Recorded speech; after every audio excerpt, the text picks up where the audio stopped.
there are certain things that each type will be blind to. Things they neglect, devalue, or just consistently overlook. Each type will have multiple blind spots, but I've just picked one for each type in this video. Feel free to add your own in the comments as well. I always enjoy reading them. ESTP. Opportunity costs. Perhaps ESTPs aren't blind to this, but rather hyper-aware of it. In that sense, they are blind to the dangers of thinking this way. ESTPs can be plagued by questions of, what else could I be doing right now? This path I'm on, maybe one decided for me by others. Is it actually going to be worth it? What excitement, fun, adventures, and new experiences am I sacrificing as a result? The problem isn't that these questions are silly. They aren't. It's that asking them too much results in indecision or jumping between options too many times. It's the archetypical problem of chasing too many rabbits and catching none. Although the issue that ESTPs have is that they know they can catch those rabbits, so every path seems equally tantalizing and tempting. Sometimes it's useful for ESTPs to curb those wandering thoughts of what fun they might be having if they were just doing something else. ISTP. The importance of asking for help and dependence. ISTPs can, at times, seem pathologically attached to independence. This is a powerful tendency because it's a psychological impetus to furnish your mind with self-sufficiency, to be someone who's in control of their own life and able to steer it as their desire demands. The problem comes from the inevitability of the annoying humans. Sometimes, the best thing to do in life is ask for help, even when it's the most uncomfortable experience to go through. This is something that ISTPs can often struggle with, in large part because being people who are competent and problem solvers is something they're known for. So, in their mind, it might feel like an admission of defeat to seek help, but it's something that will, in small doses, be a total lifesaver for them at times. INFJ. Straightforwardness. INFJs often aren't straightforward people, to others but also themselves as well. More than this, the way they perceive the world and people is complex too. Everything can seem interconnected, abstract, intense, and profound. People's words feel laden with subtext and symbolism. To INFJs, it can feel like there's more words between the lines than in them. Sometimes it's good for INFJs to adopt a more straightforward, simple, and obvious approach to life and relationships, and everything. Sometimes it's important to keep it simple and not overcomplicate things that could otherwise be really easy. Life is complicated enough without adding to it. So INFJs would do well to not fall too far into their own spiderwebs of thought or get trapped in their own heads. Instead, being direct both with people and in their actions can benefit them greatly from time to time.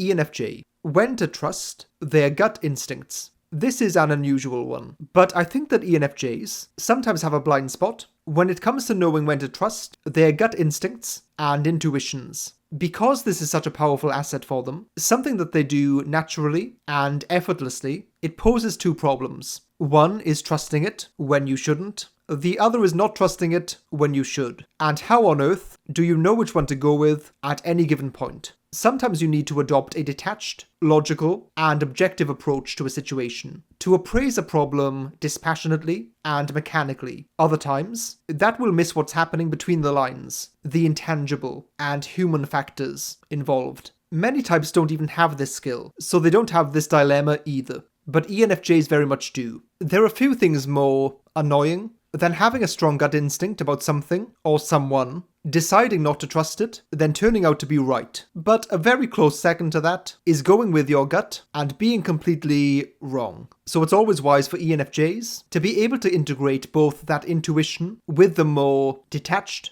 and objective analysis as well. Putting those two opposing forces and mindsets together will serve them very well.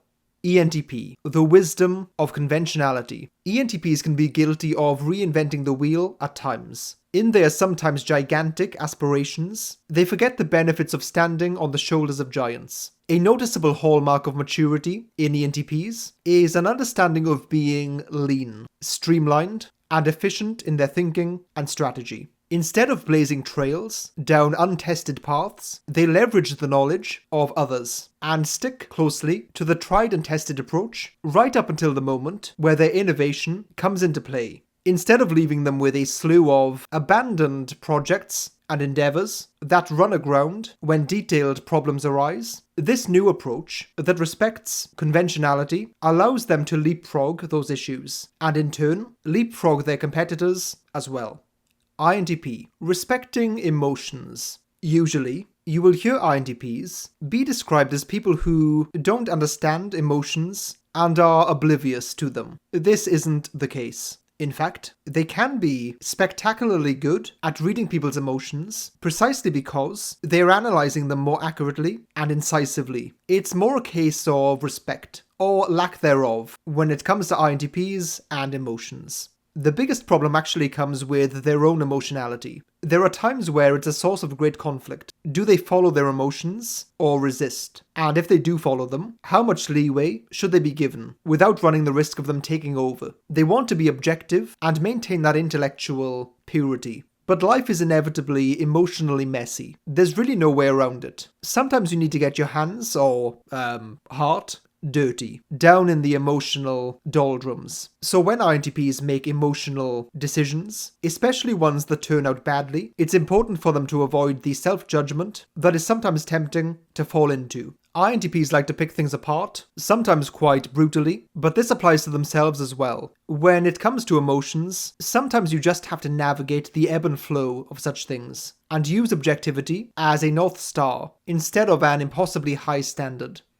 ISFJ. Risk-taking. To take a risk is to leap into uncertainty in the hope that you'll be able to figure things out enough to succeed and even thrive. ISFJs aren't necessarily a type that will doubt their ability to do this. Instead, they can thrive without needing to do it, and therefore might be blind to the benefits of it. A risk is not the same as waiting for life to force a big change upon you. It's shaking things up when there's no real need to. That is something that ISFJs are often reluctant to do, since it undermines the beautifully crafted life they've built for themselves. They think, why undo this reliable and even powerful certainty that I have in the name of reckless risk-taking that might leave me with less, or possibly nothing at all? The calculation seems nonsensical. However, many of the things that transform our lives for the better lie on the other side of risk and uncertainty. So this is something that ISFJs will sometimes benefit from doing.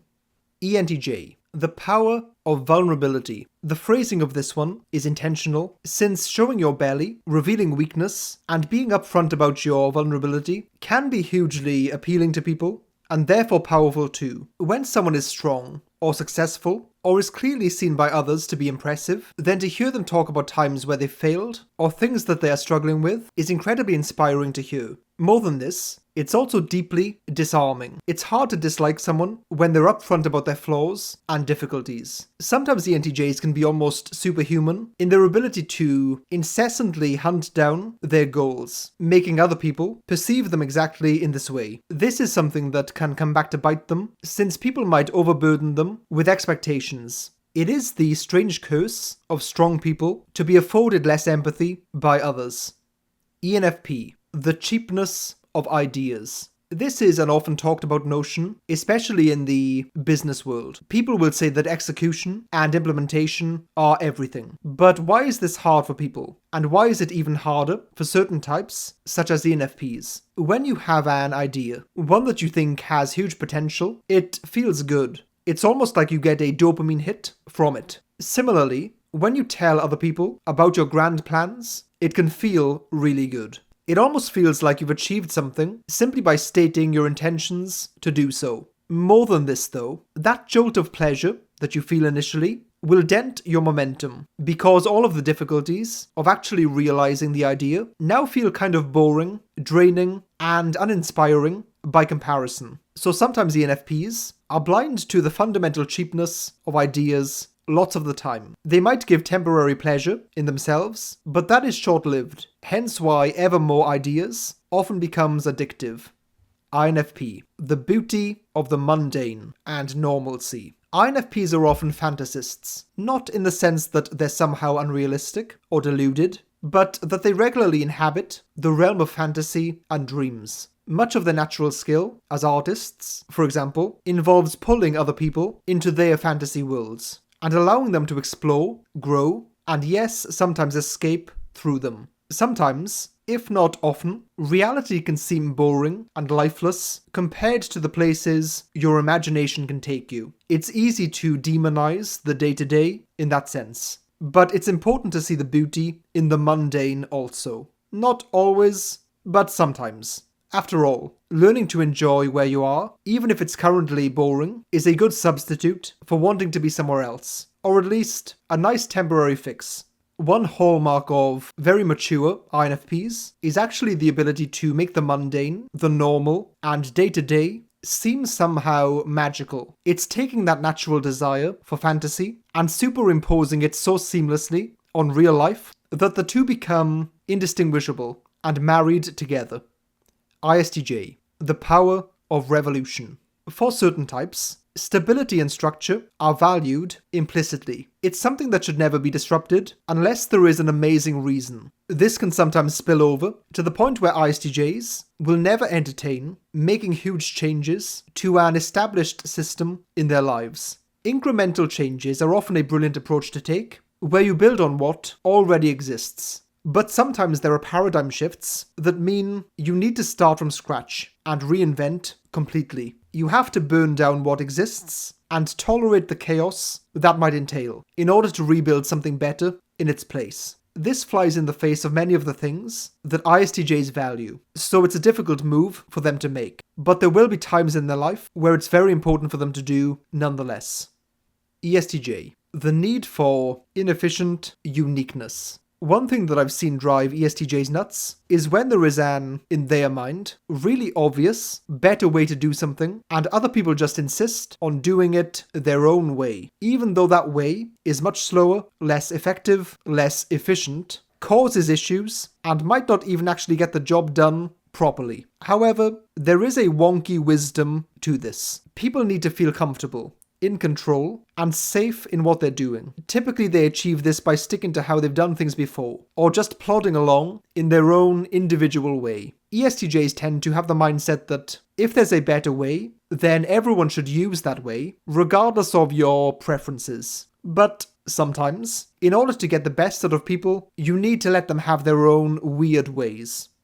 ESFJ, the necessity of conflict. This isn't the benefit of conflict, it's the necessity of it. It's an essential part of every relationship, perhaps especially in good relationships. I would even say that a healthy relationship is one that can tolerate necessary conflict, as opposed to one that doesn't have any at all. Repressing negative feelings always results in them boiling over later in a much more extreme way, so it's something to avoid. Cultivating that tolerance for disagreeableness, conflict, and even just arguing is essential for ESFJs. Otherwise, they'll end up with all of those same things anyway, except far worse, and less easy to control. So conflict is not just unavoidable, it's an actively positive thing. Don't get me wrong, I do know of relationships in which the people almost never argue, but when it's time, it's important to do it directly, quickly, and just get it out of the way. Thinking about what you say before you say it is often a good move, but dwelling on and ruminating over negative feelings rarely turns out well.